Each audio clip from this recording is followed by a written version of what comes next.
Sentences. Okay, this is our first module that explicitly deals with syntax, at least that I can recall. And so we want to look at how sentences function in Hebrew. We have two types. The first type, the less common one, are nominal sentences. Nominal, meaning they're made up of nouns. No verb, no explicit verb. And so let me write one down. HaMelech,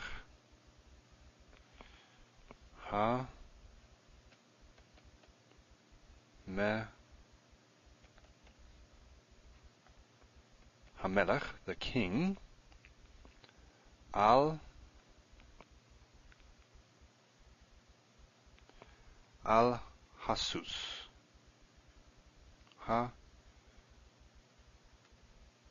Okay, we know sus, right? Sus is horse. This is the definite article. So, HaMelech al Sus. There's no verb there. Literally, it's just the king on the horse. And so you just supply the verb. The king is on the horse. Supply it when you're speaking English, when you're translating. Another example would be me.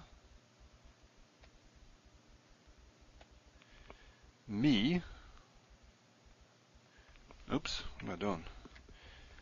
Forgot how to do my letters. Me tzaddik. Me means who.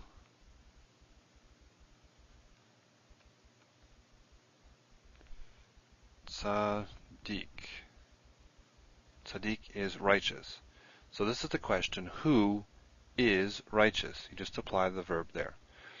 So you can take a noun and a prepositional phrase and make a sentence, or you can take a noun and adjective, and just putting them together will form a nominal sentence. The verb is assumed.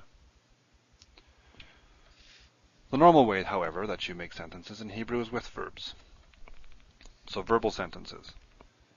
I guess I should write that down to be complete. Verbal. Now, unlike English, the basic word order in Hebrew is VSO. Verb, subject, object. First are the verb, then the subject, then the object. In English, it's subject first, and then the verb, and then the object, right? The cat ate the mouse. First you mention the subject, generally, the cat, and then you mention the verb, ate, what? The object, the mouse. In Hebrew, you start with the verb. So let's look at an example. Have halach. That's to walk. In this case, it's he walked, masculine singular form. Halach, HaMelech. Do I put it? Yes, I do. The dagesh is from here, right? HaMelech.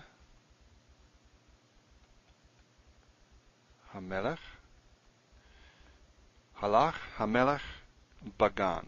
If I have room here, should have left myself more space. Bagan means in the garden.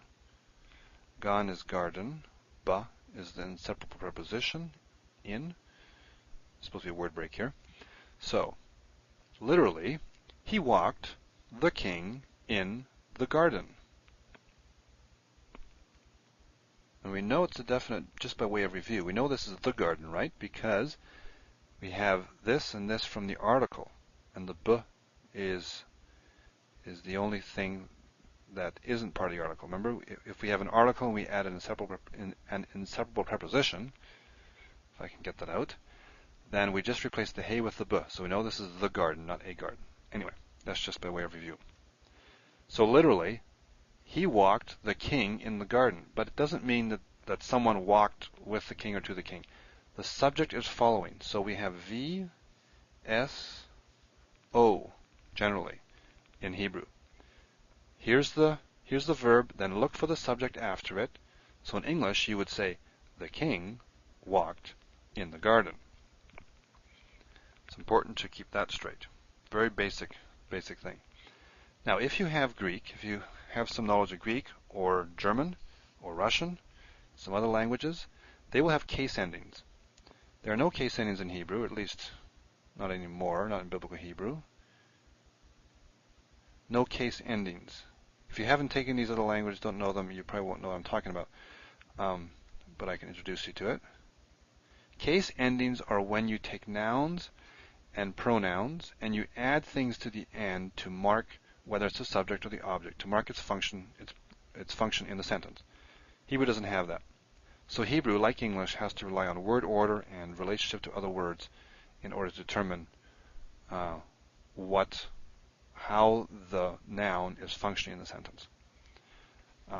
It's fairly intuitive. For English speakers especially, we're kind of used to making sure we have a fixed word order. If we change the word order, there are reasons for that. Anyway, so we have two types of sentences. We have nominal sentences with no verbs. Verb is implied. You just juxtapose a noun and a prepositional phrase. Use a prepositional phrase or noun and adjective. Much more commonly, however, we have verbal sentences, and the default order is verb, subject, object, or in the Hebrew direction, VSO, verb, subject, object.